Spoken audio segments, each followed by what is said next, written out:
I, 28F, never thought I would be writing something like this, but here I am. My life turned upside down 8 months ago when I found out that my husband Mike, 32M, and my best friend Chloe, 27F, had been having an affair behind my back while I was pregnant with our first child. I need to give some background information to help you understand the whole situation. Mike and I met in college 6 years ago during our senior year. He was studying business administration while I was finishing my degree in computer science. Mike was the type of person everyone wanted to be around, charming, funny, and always the life of any party. We first met at a mutual friend's birthday party where he spent the whole evening making me laugh. After that night, we kept running into each other at campus events and eventually started hanging out in the same friend group. We started dating after 4 months of friendship. Our relationship moved pretty quickly after graduation. We both landed good jobs in the same city and moved in together after 6 months of dating. Everyone said we were perfect for each other. Mike balanced out my more introverted nature, and I helped ground his sometimes impulsive tendencies. We got married 3 years ago in what I thought was my dream wedding. Chloe had been my best friend since sophomore year of high school. We met in chemistry class when we were paired as lab partners. She was the outgoing, popular girl who surprisingly took me under her wing. Even though we went to different colleges, we never lost touch. We had weekly video calls, and she would visit me at least once a month. When I started dating Mike, Chloe was my biggest supporter. She kept telling me how lucky I was to find such a perfect guy. She was even my maid of honor at our wedding and gave the most touching speech about our friendship and how happy she was for me. When Mike and I got married, we both had stable careers and decided to wait a couple of years before having kids. We wanted to be financially secure and spend some time traveling before settling down with a family. We bought a house in the suburbs and spent 2 years renovating it into our dream home. Everything seemed perfect. 2 years into our marriage, we decided to start trying for a baby. I had always wanted to be a young mother, and Mike seemed excited about becoming a father. The trying process took longer than we expected, about 6 months. During this time, I remember feeling frustrated and worried that something might be wrong. Mike assured me that these things take time and we shouldn't stress about it. Finally, after 6 months of trying, I got that positive pregnancy test. We were both overjoyed and started making plans for the nursery right away. The pregnancy started out rough. I had severe morning sickness from week 6, which actually lasted all day. I could barely keep any food down and had to be hospitalized twice for dehydration. My doctor said it was hyperemesis gravidarum, a severe form of morning sickness. I had to take time off work and was mostly confined to bed rest during my first trimester. Mike seemed supportive at first. He would bring me crackers in bed and hold my hair back when I was sick. But as the weeks went by, his attitude started to change. He began complaining about how my condition was affecting our lives. We couldn't go out for dinner anymore because most smells made me nauseous. I couldn't attend his office parties or social events because I was too sick. He started becoming distant around the end of my first trimester. His behavior got worse during my second trimester. Even though my morning sickness had improved, Mike had already established a pattern of staying late at work and being absent on weekends. He would claim that my pregnancy was stressing him out and he needed space to decompress. He started going on golf trips with his colleagues almost every weekend, leaving me alone to deal with my pregnancy symptoms and anxiety. This is where Chloe stepped in to help. Since she lived nearby and had a flexible job as a freelance graphic designer, she started coming over frequently to keep me company. She would help me with household chores, drive me to my prenatal appointments when Mike was too busy, and even helped me start decorating the nursery. I was incredibly grateful for her support during this difficult time. What makes this whole situation even more painful is how they used my vulnerability to their advantage. Chloe knew all my insecurities about the pregnancy. I had confided in her about my fears that Mike was pulling away, and she would reassure me that he just needed time to adjust to the idea of fatherhood. All while she was secretly seeing him behind my back. I discovered their betrayal when I was 7 months pregnant. An anonymous email arrived in my inbox with dozens of pictures attached. The email was titled "You Deserve to Know the Truth." The pictures showed Mike and Chloe together at various locations throughout my pregnancy, having dinner at expensive restaurants, checking into hotels, and even spending time at our vacation cabin in the mountains. The dates on the pictures matched weekends when Mike claimed he was on golf trips or when Chloe said she was visiting her parents. The most recent pictures were from just a week before, showing them having an intimate dinner at a restaurant just 2 blocks from our house. They were holding hands across the table and kissing, not even trying to hide their affair. I felt physically sick looking at the pictures. The timestamp showed it was from an evening when I had called Mike crying because I was having severe back pain, and he said he couldn't come home because he was stuck in an important business meeting. I confronted Chloe first. She came over as usual, acting like everything was normal. When I showed her the pictures, she broke down immediately. Through her tears, she confessed that she and Mike had grown close while taking care of me during my pregnancy. She claimed it just happened and that they had tried to fight their feelings but couldn't. She begged for my forgiveness, saying she still wanted to be part of my life and the baby's life. When I confronted Mike later that evening, his reaction was completely different. Instead of admitting his guilt, he tried to gaslight me. He said I was being paranoid and hormonal, that the pictures could be explained, and that I was overreacting because of my pregnancy hormones. When I showed him Chloe's text confession, he changed tactics and tried to blame me. He said I had been so focused on the pregnancy that I had neglected his needs.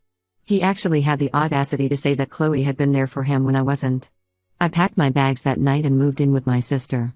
The next day, I contacted a divorce lawyer and started the proceedings immediately. Mike's true colors really showed after I left. He alternated between begging me to come back and threatening to make my life difficult if I didn't forgive him. Chloe kept calling and texting, saying she made a terrible mistake and that she would do anything to make it right. I gave birth to my son 2 months ago. It was a difficult delivery, but my sister was there supporting me through it all. Mike showed up at the hospital, claiming his rights as the father to see his child. I had my lawyer handle everything. We eventually agreed on supervised visitation rights for Mike, but I made it absolutely clear that Chloe would never be allowed near my son.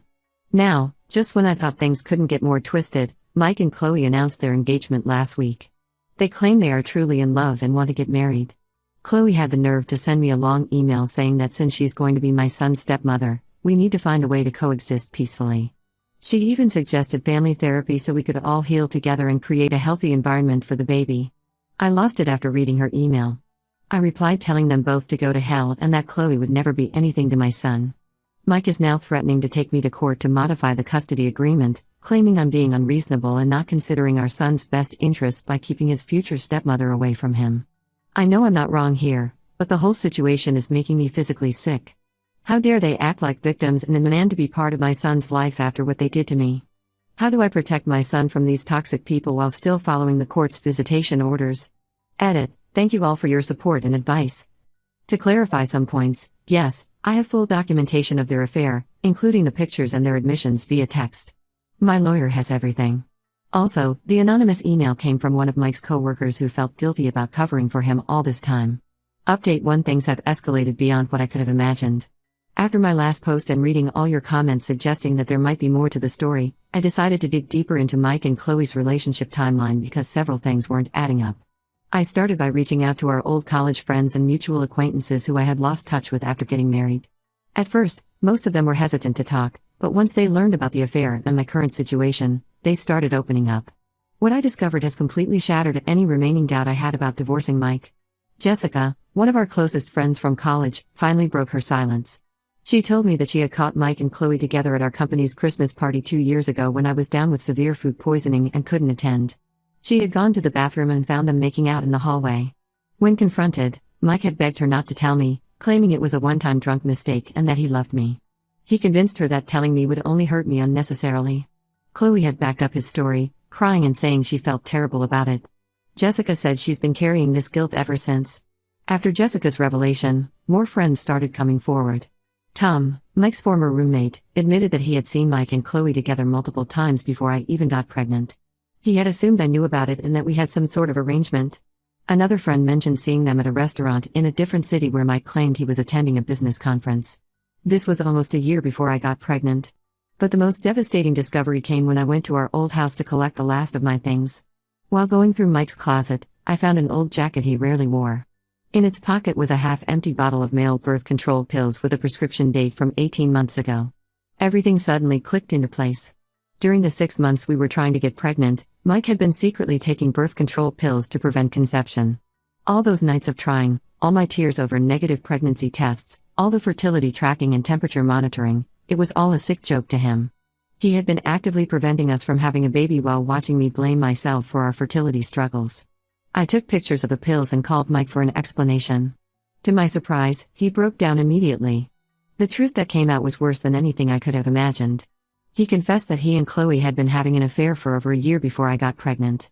They had fallen in love but decided not to tell me because of our shared assets, social circle, and his position at work. His boss is very traditional and looks down on divorce.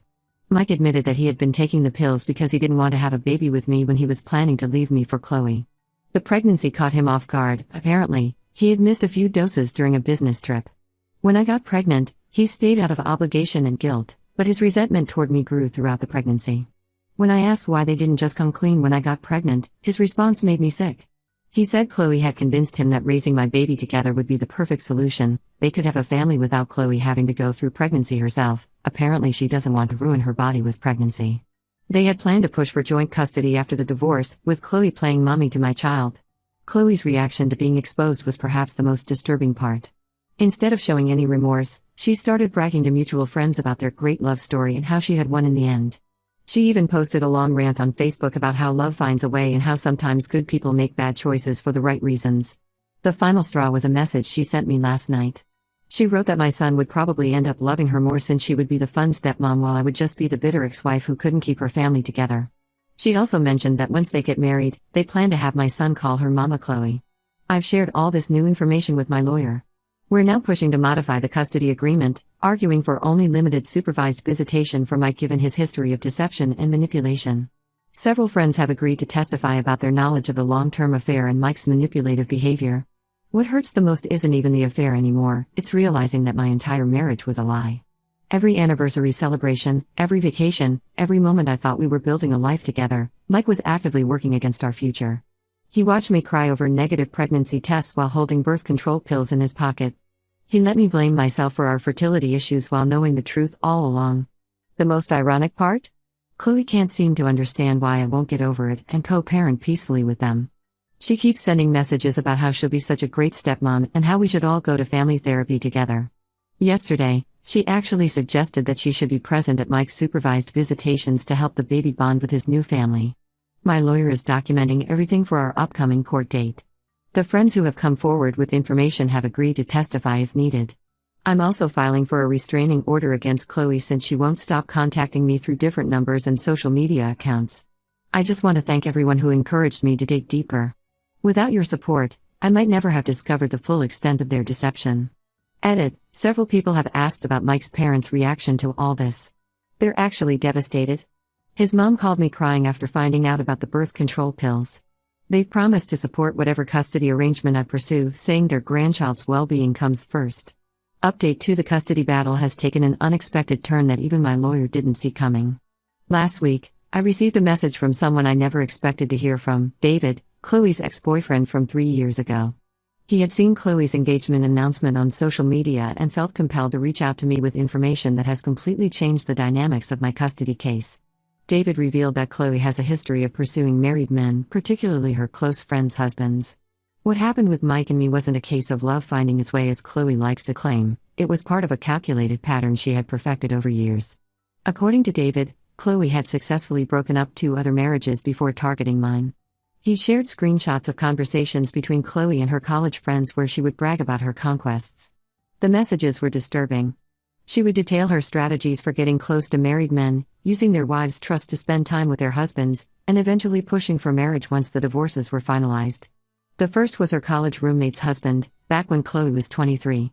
She befriended the couple, made herself indispensable to the wife during a difficult time, and eventually started an affair with the husband. The second was her co-worker's husband 2 years later, same pattern. Both times, the wives moved away to avoid the scandal, which is why I never heard about any of this. David explained that this pattern was one of the main reasons they broke up. He had discovered her messages accidentally and confronted her about them. Instead of showing remorse, Chloe had laughed it off, saying she was just helping unhappy men find their true happiness. He broke up with her immediately, but she had already set her sights on her next target, Mike. The most shocking part was the group chat messages where Chloe specifically discussed targeting my marriage. She had told her friends that Mike was her biggest challenge yet because we seemed genuinely happy, but she saw it as an exciting game. She even made a bet with her friends about how long it would take to win him over. Someone at Mike's workplace found out about Chloe's past and told him everything. He called me yesterday, crying and claiming he had been manipulated. He said he never knew about her past behavior and that Chloe had been pressuring him to file for full custody. Apparently, their plan was to gradually push me out of my son's life completely, painting me as an unstable mother who was too bitter to co-parent effectively. Mike broke down and admitted that Chloe had started approaching him even before we were married. She would create situations to be alone with him, consistently flirt, and make him feel special. When I got pregnant, she convinced him that he wasn't ready for fatherhood with me but would make a great father to their future children. The birth control pills were her idea. She had given them to him and encouraged him to prevent the pregnancy. I laughed and hung up on him. His tears mean nothing to me now. He's not a victim, he's a grown man who chose to betray his pregnant wife. Whether Chloe manipulated him or not doesn't change his actions or their consequences. I've shared all this new information with my lawyer. We're building a strong case showing their pattern of manipulative behavior and how it could be detrimental to my son's well-being. David has agreed to testify about Chloe's past behavior, and we have all the screenshots as evidence. Chloe hasn't taken this exposure well. She's been creating fake social media accounts to harass me, alternating between threatening messages about taking my son away and tearful apologies claiming she's changed. She even showed up at my sister's workplace trying to get her to arrange a meeting between us. The response from our social circle has been overwhelming. Most of our mutual friends have cut ties with both Mike and Chloe. Several of Chloe's former friends have reached out to apologize for not warning me about her earlier. Even Mike's closest friends have distanced themselves from him after learning about the birth control pills. My lawyer is confident that all this new evidence will help us limit Mike's access to our son even further. The judge needs to see that this isn't just about an affair, it's about a pattern of calculated manipulation that could pose a risk to my child's emotional well-being. For now, I'm focusing on documenting everything and preparing for our court date next month. My sister has been amazing through all this, helping me maintain records of every message and incident. The support from this community has also been invaluable. You all helped me stay strong when I felt like everything was falling apart. Edit, to those asking, yes, I filed a police report about Chloe's workplace harassment, and my sister's company has banned her from the premises. Update 3: The dust has finally settled, and I can say with certainty that leaving Mike was the best decision I ever made. The court battle ended 2 weeks ago, and the results were better than my lawyer and I had hoped for. After reviewing all the evidence, including the birth control pills, Chloe's history of breaking up marriages, the threatening messages, and testimony from multiple witnesses, the judge was heavily in our favor. Mike has been granted only supervised visitation twice a month, and these visits must take place at a court-approved facility with a professional supervisor present. More importantly, the judge granted my request for a permanent restraining order against Chloe, preventing her from coming within 500 feet of me or my son. The judge was particularly concerned about the calculated nature of their actions and the potential psychological impact on my son. She specifically mentioned the birth control deception and their plan to gradually push me out of my son's life as factors in her decision. The court also ordered Mike to undergo psychological evaluation before any future modification of the custody arrangement can be considered. Mike and Chloe's relationship imploded spectacularly after the court's decision. It turns out Chloe had already started seeing someone else, another married man from her new workplace. When Mike found out, he finally saw what everyone had been telling him about her pattern. He tried reaching out to me one last time, sending a 10-page letter about how he had ruined his life and lost everything that mattered. I didn't bother reading past the first paragraph before shredding it. I've moved to a new city with my son, about 3 hours away from our old town. My sister, who has been my rock through all of this, decided to transfer to her company's branch office here to help me with the baby. I found a great job that allows me to work from home 4 days a week, which gives me plenty of time with my son. The support from my new community has been amazing. I joined a single mothers group and have made several close friends who understand what I'm going through. My son is thriving, he's hitting all his milestones and is the happiest baby I've ever seen. Looking at him smile makes all the pain and struggle worth it. Several of our old friends have reached out to check on us. They've told me that Chloe's reputation is completely ruined in our old social circle. Apparently, she's been trying to spin a narrative about being the victim of a smear campaign, but nobody's buying it anymore. The last I heard, she had to leave her job after her new workplace discovered her history of workplace affairs. Mike has been showing up for his supervised visits, but I have my sister handle all communication with him through a court-approved app. He's not allowed to contact me directly except in emergencies regarding our son. During his last visit, he tried to pass me another letter through the supervisor, but I refused to accept it. I'm done reading his explanations and apologies. Some people have suggested that I'm being too harsh by keeping such strict boundaries, but I disagree. My son deserves better than to grow up watching his father manipulate and disrespect his mother. If Mike wants to be part of his life, he'll have to prove he can be a decent human being first. I won't pretend everything is perfect. Single motherhood is challenging, and there are days when I feel overwhelmed. But then I look at my son and remember that we got away from a toxic situation that could have damaged him for life. We're building a new life on our terms, surrounded by people who genuinely care about us. To everyone who supported me through this journey, thank you. Your advice and encouragement helped me stay strong when I wanted to give up. Sometimes the best revenge isn't about getting even, it's about moving forward and creating a better life for yourself and your children. Edit, for those asking about therapy, yes, I've started seeing someone to work through everything that happened. It's helping me ensure I don't carry this baggage into future relationships.